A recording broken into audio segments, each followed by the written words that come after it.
Future Supreme Court pick? President Trump considers a judicial nominee challenged for her Catholic faith.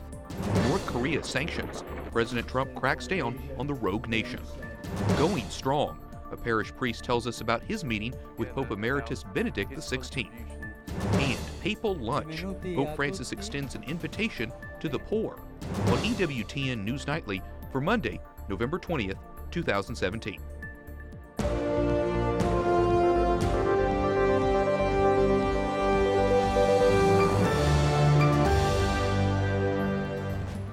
Good evening from Washington, D.C., and thank you for joining us for News from a Catholic Perspective. I'm Wyatt Goolsby, in for Lauren Ashburn. The U.S. designates North Korea a state sponsor of terrorism. President Trump making the announcement today, adding he'll impose even more sanctions on the reclusive regime. White House correspondent Mark Irons reports. Good evening, Mark. Good evening, Wyatt. President Trump calls this a long overdue step, saying it should have happened years ago. The president says North Korea has threatened the world with nuclear devastation, and too many people have suffered at the hands of the regime, including a U.S. student. As we take this action today, our thoughts turn to Otto Warmbier, wonderful young man, and the countless others so brutally affected by the North Korean oppression. This designation will impose further sanctions and penalties on North Korea and related persons and supports our maximum pressure campaign to isolate the murderous regime. In today's cabinet meeting, the president also said North Korea has supported international acts of terrorism. It now joins Iran, Sudan, and Syria on the list of state sponsors of terror. There had been debate within the Trump administration for months if North Korea should be given the designation. The country was taken off the list back in 2008 in the hope that it would end its development of nuclear weapons. The president says over the course of the next 2 weeks, the U.S. will impose what he calls the highest level of sanctions on the regime. Wyatt? Mark, a big domestic concern for President Trump has been tax reform. Did he make any promises in today's cabinet meeting? He did say he hopes a great, big, beautiful Christmas present for the American people will be tax cuts. Tax reform passed the House last week, and now the Senate will take up the bill. The president is expecting no support from the Democrats, so he says he hopes Republicans will come through for America. Thank you, White House correspondent Mark Irons, and we'll have a little bit more on the fight over taxes here in a moment. President Trump adds a Catholic judge to his shortlist for the Supreme Court, Amy Barrett. But if she's ever nominated, she will have to go through the Senate, which has grilled her about her Catholic faith before. One senator told Barrett she was concerned because the dogma lives loudly in her. Capitol Hill correspondent Jason Calvi tells us about the president's new list. Good evening, Jason. Good evening, Wyatt. President Trump adds 5 names to his list to fill future Supreme Court openings. The White House counsel says these candidates are committed to the conservative judicial philosophy promoted by the late Justice Antonin Scalia. Former Scalia clerk Amy Barrett now sits on the 7th Circuit Court of Appeals, a lifetime appointment. But not before Senate Democrats questioned her Catholic faith. The dogma lives loudly within you. Barrett is just one of the people the president's considering for the Supreme Court. On the campaign trail, Donald Trump promised to appoint justices who are Pro-life. A promise he comes back to as president. I appointed and confirmed a Supreme Court justice in the mold of the late, great Justice Antonin Scalia. 2 other new names on President Trump's shortlist, state Supreme Court Justices Britt Grant and Patrick Wyrick. As state solicitors general, both fought Obamacare. The role of the state solicitor general and states in general as pushing back on federal overreach and trying to defend the Constitution's separation of powers has been very important. Judicial Crisis Network's Carrie Severino says even if the president's picks don't make it to the Supreme Court, lower court appointments are very important. More than 99% of cases ultimately are decided at the courts of appeals and the district courts. It's an incredible impact on the country. So while the Supreme Court is very important, we can't just be happy with having great judges in there. Senate Majority Leader Mitch McConnell echoed that, speaking to conservative Christians. The president knows this is a way to have an impact on our country far beyond his tenure in office. The Senate confirmed 14 of President Trump's judicial nominees. The country still has 144 open spots. Wyatt, that gives President Trump the chance to set the direction for 16% of the total judgeships in the country. Okay, Jason, so we know about Amy Barrett. Who are the other adds to the president's Supreme Court shortlist? Well, Judge Kevin Newsom of the 11th Court of Appeals and D.C. Appeals Court Judge Brett Kavanaugh. Now, Kavanaugh is a judge that I saw covering the recent case about the immigrant teen who fought to get an abortion. Kavanaugh sided with the Trump administration in that case. He was also a law clerk for Justice Anthony Kennedy, who's the court's swing vote. Wyatt, all eyes will be on the 81-year-old to see if he steps down at the end of this term. And we'll be watching. Capitol Hill correspondent Jason Calvi reporting from the Supreme Court. Thanks, Jason. A woman accusing Alabama Senate candidate Roy Moore of initiating sexual contact when she was 14 says she only came forward after other accusers agreed to tell their stories as well. Several women have accused Roy Moore of sexual misconduct, at least two from when they were teenagers in the 1970s. The first accuser, Lee Korfman, says she was not paid to speak publicly about the allegations. She says she wanted to confront Moore earlier, but was waited over fears her children would be shunned in Alabama, where Moore was a judge before running for Senate as a Republican. Moore has denied all of the allegations. And a live microphone catches Arizona Republican Senator Jeff Flake criticizing the direction of the GOP. Become the party of Roy Moore and Donald Trump. We are toast. A hot mic by ABC 15 in Arizona catches the senator talking with a local mayor after Friday after a town hall event. When his conversation went public, Flake remarked, "No news here. I've been saying this to anyone who will listen." Flake is not running for re-election in 2018.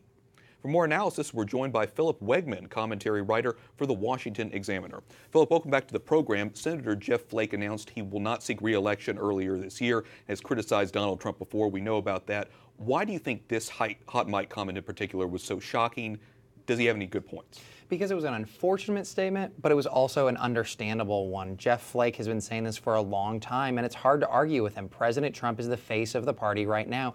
And if Roy Moore wins, well, then he's going to be the millstone hung around Republican necks for the next 2 years until he needs re-election in 2020. We're seeing this already. Democrats are already hitting Republicans during the tax reform debate with this distraction about Roy Moore.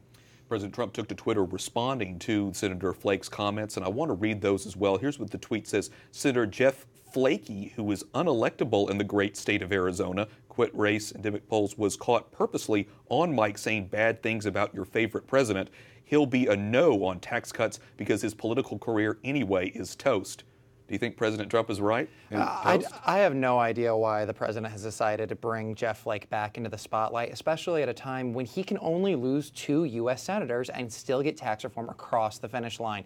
There are a handful of other Republicans who are expressing concern about this package, and we have a long way to go. There's no reason to antagonize Flake and miss your last opportunity for a major legislative victory. All right, let's turn now to Roy Moore. Next month, Alabama will go to the polls, vote in the special election. Obviously, Moore's on the ballot.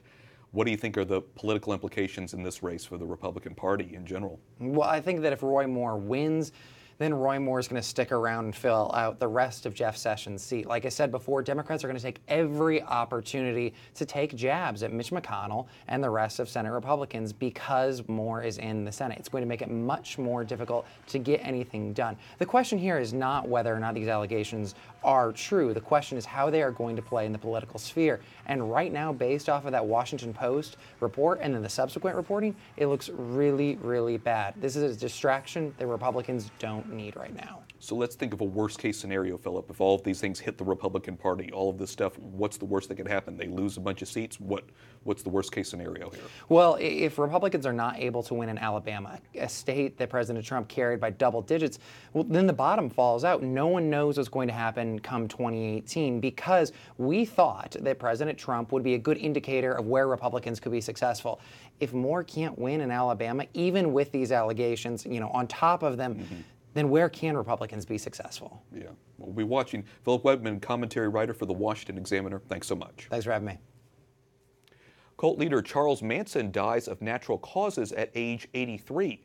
Manson was the mastermind behind the murders of 7 people in 1969, including actress Sharon Tate, then 8 months pregnant. The killings horrified the world. In prison for almost 50 years, Manson was denied parole a dozen times. He died of natural causes. Hundreds of students at the University of Zimbabwe take to the streets calling for President Robert Mugabe to resign.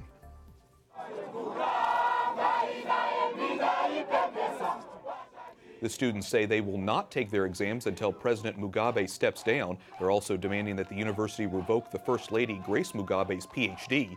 The 93-year-old president has ignored orders to step down, but Zimbabwe's ruling party says Mugabe could be impeached within the next couple of days. Mugabe has been in power for almost 4 decades. Kenya's Supreme Court upholds President Uhuru Kenyatta's win in a repeat election that the opposition boycotted. The court dismissed challenges by human rights advocates and a politician who argued last month's election was not conducted according to law. Protests allowed the High Court's ruling, leaving 2 people dead.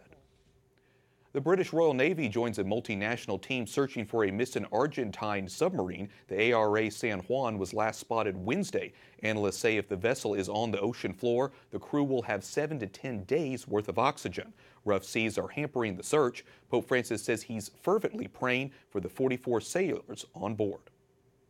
Pope Francis welcomes the 3 winners of 2017 Ratzinger Prize in Theology, but not all of these year's winners are directly involved in religious theory, nor are they all Catholic.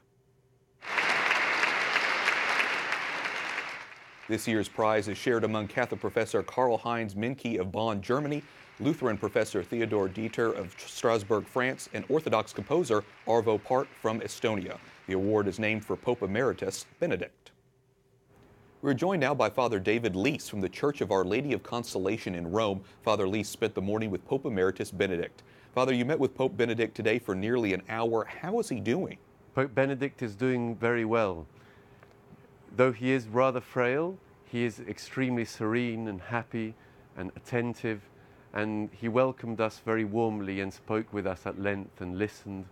And I was pleasantly surprised with his state, with how he's doing. Can you tell us a little bit more about the special relationship the Pope Emeritus has with your parish in Rome in particular? Yes. He was created cardinal in 1977 and assigned as titular church Our Lady of Consolation, Santa Maria Consolatrice, al Tiburtino, our parish. And since he first came 40 years ago, he established from the very beginning a very warm relationship. In many ways, he expressed a closeness and a pastoral warmth to all the parishioners, and it is still strongly felt by all the parishioners. Today, when we were speaking of these 40 years that have passed, we told him how we were going through all the moments he visited the parish and the ways he showed the affection he had for the parishioners. And he corrected us, saying, the affection I have for your parish. Sure, I'm sure that was a very special moment. Well, Joseph Ratzinger, as the Pope Emeritus was formerly known, has a great legacy of balancing faith and reason. You just inaugurated a cultural center at your parish named for him. Why was that so important? We've decided this year, among many themes that we want to treat, to study and discover the richness of his thought on faith and reason, on the liturgy, his contribution to the Catechism of the Catholic Church that was published 25 years ago and that is still so precious and full of potential for catechesis at all levels. And also to take inspiration from his love of the arts, of music, to have concerts and of sacred music, theatre, and all sorts of cultural activities. Sure. Well, it's so nice to hear that Pope Emeritus Benedict is doing well health-wise, and equally as important, it's nice to hear how he's continuing to have a profound impact on the church. Father David Leese, parish priest of the Church of Our Lady of Consolation in Rome, thanks so much for talking with us.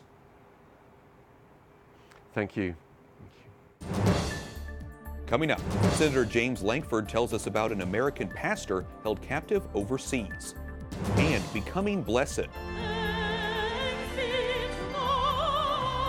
Detroit honors its beloved priest, Father Solanus Casey.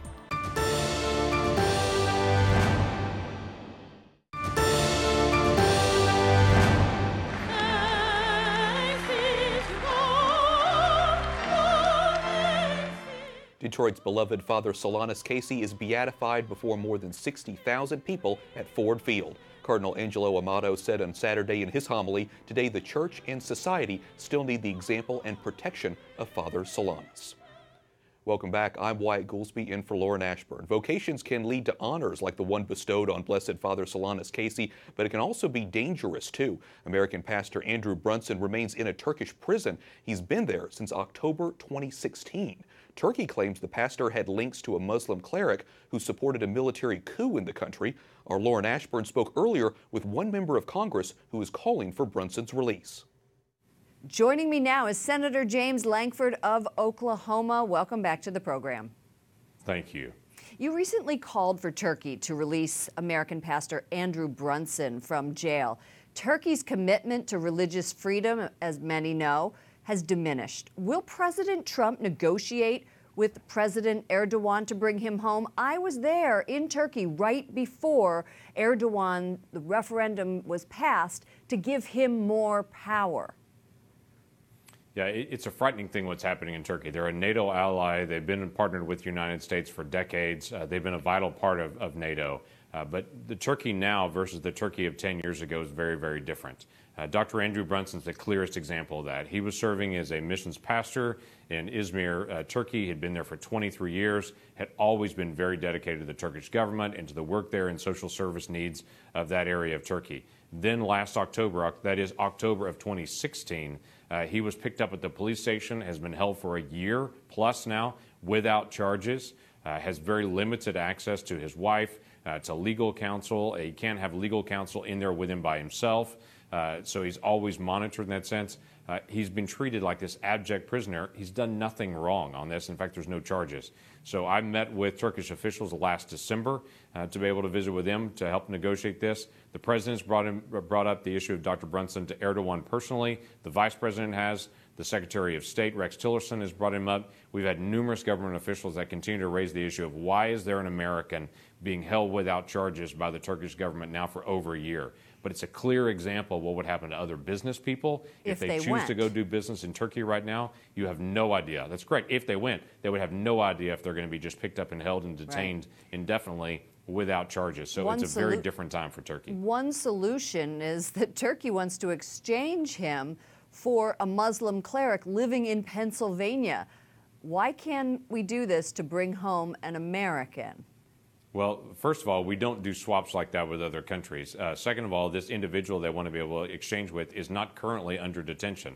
They currently have residency status here in the United States. We're not going to just jerk him up and move him to another country, just like we wouldn't do for any other, both citizens of the United States or a person that has legal residency here in the United States.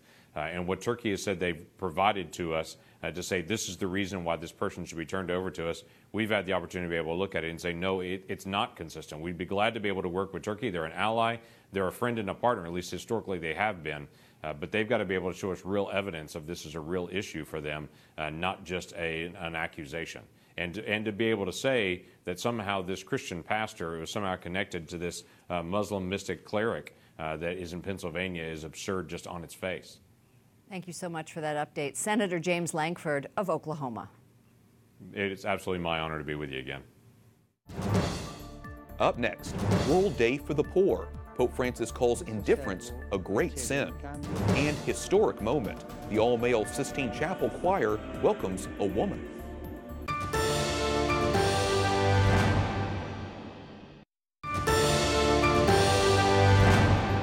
Welcome back. I'm Wyatt Goolsby in for Lauren Ashburn. Pope Francis brings attention to the plight of the poor, calling indifference a great sin. L'omissione è anche il grande peccato nei confronti dei poveri. The Holy Father celebrating Mass with poor people yesterday in the splendor of St. Peter's Basilica. It marks the first World Day of the Poor, an event created by Pope Francis to draw attention to those living on the margins of society. Un saluto e un applauso a loro da qui. After Mass, the Pope had lunch with about 1,500 poor people from countries including Italy, Poland, and France. Francis appeared alongside his guests, sharing laughs and a meal. The Holy Father says the world views the poor as having little value, but he says they're actually our passport to heaven.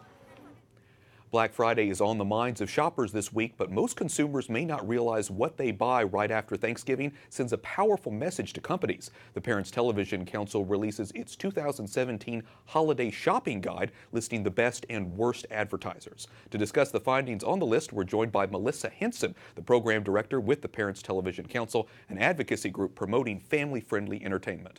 Okay, Melissa, so let's take a look at some of the worst companies first, because we have a list. We've been looking at everything, and you say they basically neglect to support family-friendly television. That includes Mars, Macy's, Target, and Burger King, just name a few. How did these companies end up on the list? What does that mean that they're the worst companies? Right. Well, what we did was we looked at same industry competitors, direct competitors within the industries that are most impacted by Christmas sales or post-Thanksgiving holiday seasonal sales. And we looked at which companies spent a higher percentage of their advertising budget supporting family-friendly programs and which companies spent a higher proportion of their budget supporting programs that are hostile to family values. So that could be on another network or during shows that are not family friendly? Right, right. So we're looking really only at primetime broadcast television for this list. And yeah, they're mostly advertising on shows that contain high levels of graphic violence, sexual content, or explicit language. Okay, so those were some of the worst. Let's take a look now at a list of some of the best companies. Right. Yeah. We have Hershey, TJ Maxx, Walmart, McDonald's. Okay, so tell me, I guess it's just the other way around, right? Those companies. The other way around, yeah. But I think it's also worth noting that many of these companies are proactively looking for family programming that they can support.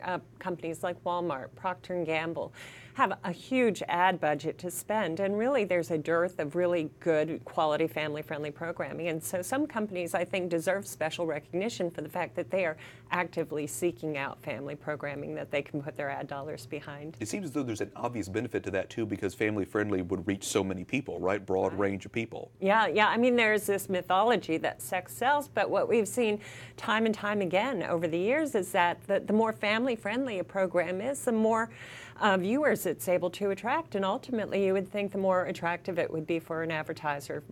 Mm-hmm. And you mentioned the money here. According to Ad Age, an industry publication for marketing, a 30-second commercial, just a 30-second commercial on Supergirl, for example, on the CW, costs about $54,000. Compare that for Empire on Fox, costs about $437,000, just on average. How important are advertisers in the television industry here, and especially when you think of this kind of money? Yeah, yeah, they are hugely important.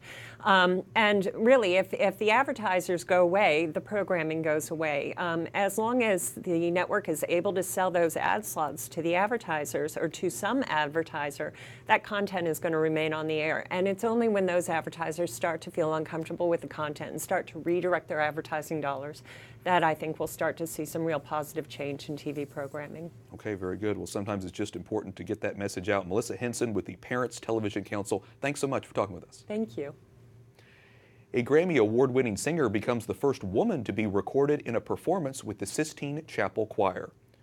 Cecilia Bartoli is also the first woman to record an album with the Pope's Choir. Our partners at Catholic News Agency say she can be heard in the group's new Advent and Christmas CD. The Sistine Chapel Choir also made headlines during its recent tour of America, the first U.S. stop in decades. EWTN broadcast their performance at the National Basilica.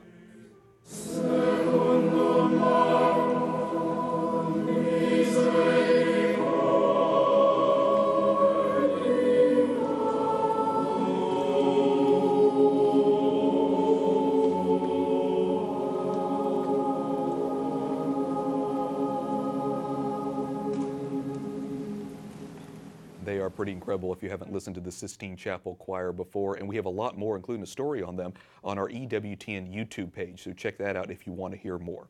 That wraps up our newscast for tonight. For the entire EWTN News Nightly team, I'm Wyatt Goolsby. We'll be back tomorrow with more news from a Catholic perspective. Good night, and God bless.